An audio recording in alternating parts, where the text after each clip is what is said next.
So I'm speaking today with Fan Yang, an associate professor in the Department of Media and Communication Studies at the University of Maryland, Baltimore City. We're Okay. speaking we're speaking today about her paper, The Human-Nonhuman Entanglement of Urban Chinese Foodways. Hello, Fan. Hello. Nice to see you. Nice to see you too. Thank you so much for your fascinating, very rich paper. I thought we could just start straight away with the first question, which is, so what is the central question that you address in the paper?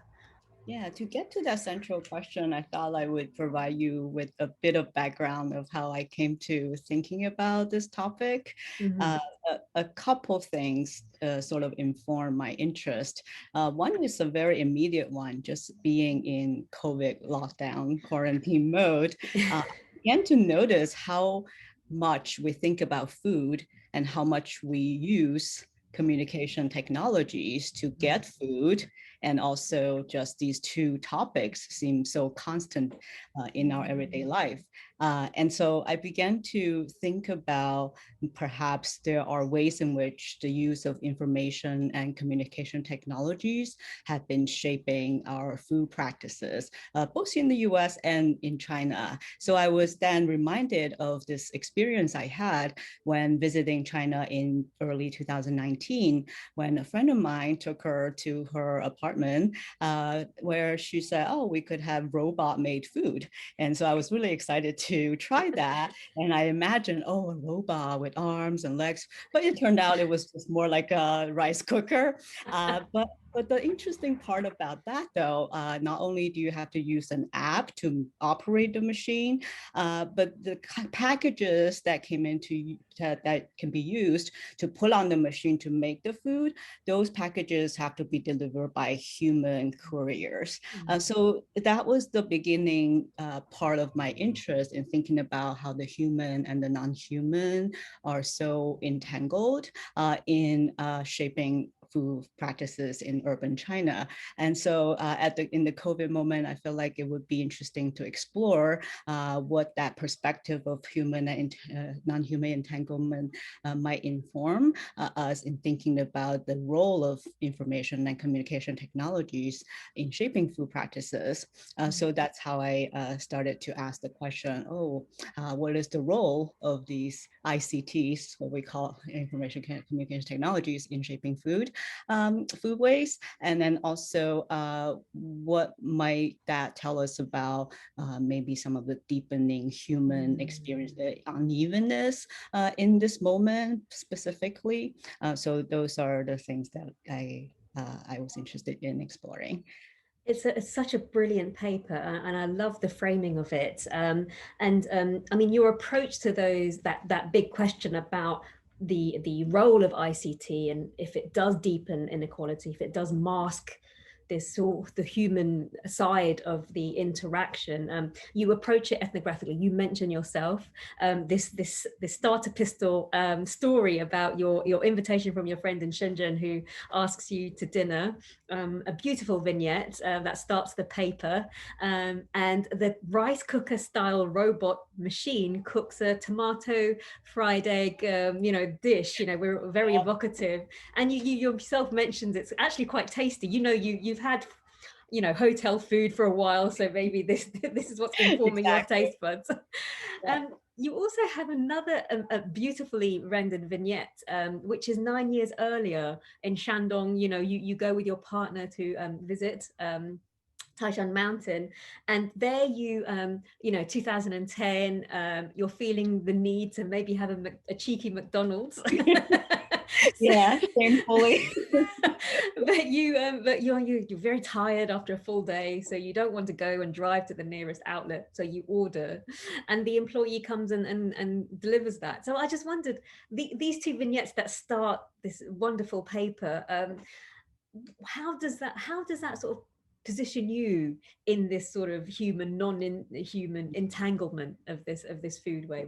Yeah, that's such a great question. I think the second vignette that I talked about in Shandong, it was quite clear that I was this diasporic Chinese, having been living in the US for quite a while. In some ways, I think of my own so-called Chinese stomach had shifted a bit. So even visiting China, having had restaurant Chinese food for a week or more, I was like, maybe I could use something different. So that night, that's what happened. And as far as I knew, that at that time, really urban food delivery services were really not a thing. And I was pretty proud of myself for even just coming up with the idea, calling the McDonald's that I found online and said, oh, is it okay for you to deliver by any chance? And they said, sure. And, you know, the next thing you know, in 15 minutes, this guy just came and delivered our burgers. And I had a Big Mac, and that was really memorable.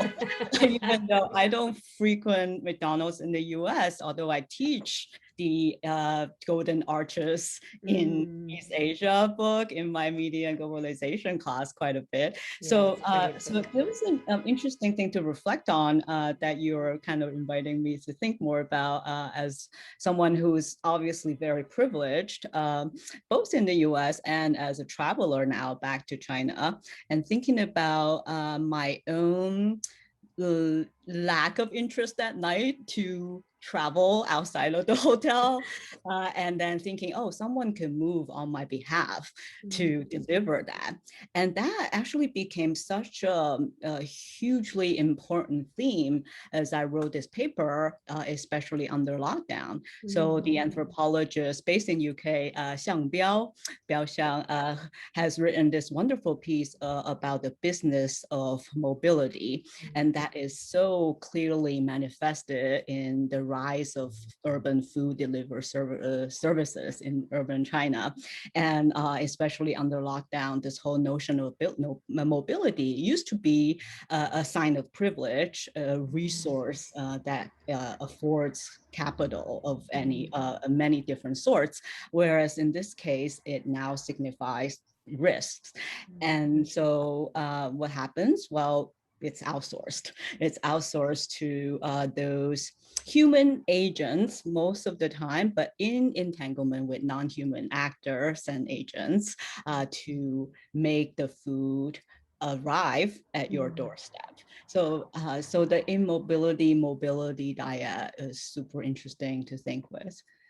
It's brilliant, brilliantly done, and of course it resonates with so many people in lockdown right now, and how stasis is a privilege, as well as a state, you know, as well as a condition, you know, and so it really prompted, you know, me, and I think many others will be prompted by this issue.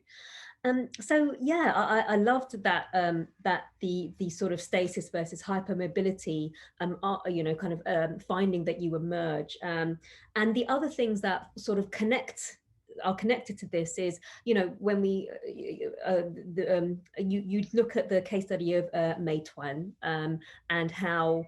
And it's fascinating, you know, so the delivery driver, the body, the personification of the delivery driver has been a hero for a while. You mentioned that the delivery driver was mentioned in Xi Jinping's a speech to talk about how the laboring masses were, you know, fighting to, you know, emerge out of poverty. And Meituan also, it takes on this narrative, right? Because they employ, I mean, huge numbers in your paper, 791,500 new delivery drivers were recruited by this one company between January and April of 2000. I mean, these huge numbers.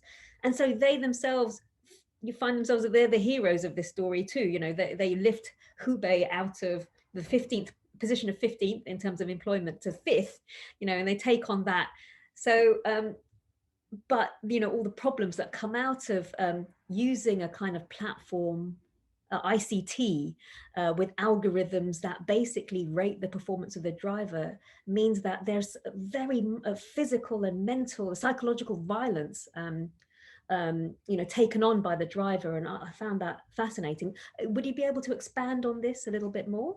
Yeah, of course. So Originally, I had plans prior to COVID moment to travel back to China to study a bit more, do some more field work on, say, the production of the robot, and maybe also looking at how people in cities get food these days. So with the COVID lockdown, I came to, of course, rely on more of a long distance field work, and also happily discovering a few, not quite a rising number of communication scholars looking at the platform economy in China, of course, provides the backdrop for the rise of food delivery services. As you mentioned, these platforms, so Meituan and Ele.me, two of the duopoly, one would call, in this sector, have really experienced tremendous growth during this period. So as you mentioned in their own reports, they would glorify the heroic role both played by the couriers, the workers themselves, and the company, the platform, and how efficient they had been in making the delivery smooth and very serving the masses. So that is corresponding to even prior to the pandemic, the figure of the delivery worker, as you mentioned, invoked by government officials in their speeches. So to me, a number of factors seem to be quite relevant. One, of course, is the technology, the penetration of mobile phones in wide spectrum of the populace, but also not to forget the kind of urban density of Chinese cities that lends some specificity to, say, even just the density of restaurants and the draw for rural migrants to come to the city for all kinds of work. And so within the COVID moment, lots of the factories, of course, have experienced lockdown and closure, and that gave rise to a pool of underemployed personnel, which then became the target pool for Meituan and other platforms to recruit couriers. And so in the background of this rise of the delivery sector is also this kind of still the rural to migrant urbanization process that China still is undergoing. And so this is where this kind of unevenness question became really salient to me, because lots of scholars have looked at how the role played by rural migrants in making China the world's factory. So at the same time, in more recent years, there's also a growing trend toward the informalization of labor. And so that seems to be another set of the backdrop for the rise of delivery services, because sometimes ideologically, the job of a courier is framed as, lots of freedom and flexibility, relatively well paid, and so on and so forth. But if you dig a little deeper, there are so many ways in which the human body is subject to a lot of the forces, including infrastructural, technological, and even ecological forces, in ways that really condition their own agency, the human's own agency in navigating this whole web of entanglements. So that's become really clear as I research this paper. So yeah. Some of the most interesting details I found as I was reading, it was all very interesting, but the specificity of the issues. So for example, the driver, the dream is, I will be able to generate about 10,000 renminbi each month. I'll be richer. It will be and you say the freedom. But then when you look, as you say, when you look into the detail, you realize that that's a pipe dream. And actually, people who fail to generate that kind of income start to feel like they are failing themselves. They take on the failure into their own minds and bodies.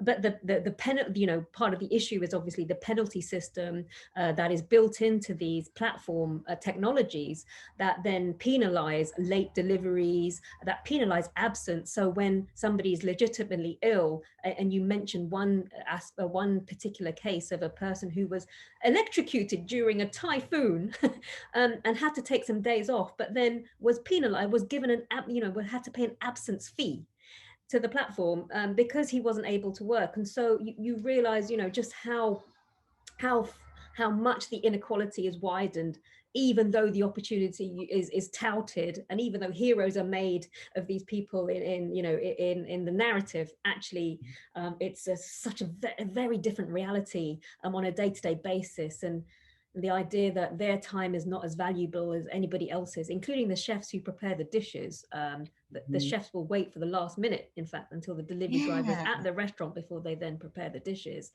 which then, there's so many contradictions as you are already sharing a bit. So the story of that one delivery worker who at this, he was interviewed by a magazine called 人物 or People. That was a really long form article that was later translated into English that has a lot of really great details about the life of the workers, and even draw down some of the scholarship that I also look at in thinking about the question of the human and the non-human. So that one story about this worker who was delivering 麻辣香锅 spicy hot pot. And then when the hot pot flew out and when he got into an accident, well, by the way, as you read, there's so many more accidents are happening because of this, and the statistics about the rise of delivery workers who encounter this accident, it's staggering. And so in this particular case, when the 麻辣香锅 flew out of over his hands, the first thing that he thought of was not his own pain, bodily pain, but rather, oh, I'm going to be late. And that to me was such an unsettling kind of desensitization to one's body when you are subject to all these kind of technological constraints. And as you mentioned, these algorithms are configured in very peculiar ways that obviously is in the interest of maximizing profit at the expense of lowering the labor costs without much human consideration of the bodily well-being. So I found this one female writer, sometimes the delivery workers are called writers, and in Chinese, sometimes they are also called 骑士, almost like knights. So there was an interesting self-identification that might be worth exploring some more in the future. But this female writer in a WeChat post, she describes this so-called artificial intelligence as beast-made intelligence. So instead of 人工智能, it's 兽工智能. So just kind of highlighting the monstrosity of the system, just has no regard for human well-being. So that was very poignant to me to learn about in my research. Fascinating. And it sort of goes towards this last question, which is, the research and what it resonates with, your research question, what it resonates with. And you've already mentioned Biaoxiang and the mobility, and how during his research, obviously, mobility was very much a positive. You've also talked about this just now. And And then I guess Ping Sun talks about this algorithmic governance. You mention Ping Sun in your paper, and so I suppose this governance is a very much a negative force in these people's. Governance implies a kind of benign, a benign kind of sense of okay, responsibility, accountability, but actually, if it's in the hands of an algorithm, it seems like it's impossible to find the accountability in the system. But are there other? Sorry. Yeah, I Please. should mention though, I think Sun Ping as well as Julie Chen Yujie, these two scholars' work is super fascinating. I have benefited so much from their own ethnographic research. And one thing that they did try to unpack is how the workers' own subjectivity or agency is also in negotiation with the platforms. So I don't mean to leave that out as they're just kind of docile subject, but being governed by algorithms. But rather, I think for me, their work has informed my own thinking about the human-non-human entanglement that to me seems to provide a really helpful lens to think more in more fruitful ways the role of technologies in shaping both the life of the workers and this kind of whole sector of food delivery. So. Wow, fascinating. Thank you so much. It's a brilliant paper and it was such a pleasure to read. Thank you.